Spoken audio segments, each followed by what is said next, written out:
Hi guys, আসসালামু আলাইকুম। বুইড়া ধাক্কা দিবেন না, আগে শুননা লইন আমি কি কই না কই দিকে ধাক্কা তো হইব। আগে বুই আগে শুনবেন, জানবেন কি কইতেছি আমি। কইলে পরে আমার কথাটা বুঝ যাবার আপনি মনে করেন ধাক্কা দেন, সমস্যা নেই। এই যে আমাদের তো কাওয়ান আছে, সবাই দেখলো কাজ করছি। আমি আছি মালয়েশিয়া জোর বারু, যাইতাছি দেশে 1 মাসে ছুটিতে, ঠিক আছে? 11 থিয়া এই সব এই যে শুরু ভাই কাওয়ান, হ্যাঁ এক লগে আমরা তো কাজ করছি, কদিন তো ভিডিও দেখছেন এক লগে সবাই রে। আর 1 মাসের জন্য ছুটি দিতেছে, আর সবাই বুঝে, আর সবাই দেন না, কান্দতেছে কেন তোর পানি। 1 মাসে লেগে যাচ্ছি, এরা কান্দা শুরু করছে। তো আমিও আদি নাই তো কি অবস্থা এবার, আর আল্লাহ বুঝেন। মালয়েশিয়া প্রবাসে এই মনে হয় মায়া জিনিসটা হলে বড় ভাই।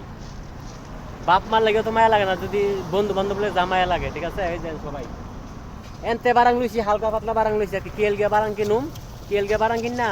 আমার 24 তারিখে ফ্লাইট আর কি। 24 তারিখে সকালে 10টা বাজে ফ্লাইট, চলে যাবো, ঠিক আছে, বাংলাদেশে। তো সবাই দোয়া করবেন, মানে আল্লাহ সবাই ভালো থাকবেন। হ্যাঁ, যদি ভুল টুল করে দেখ, সবাই ক্ষমার চোখে দেখবেন।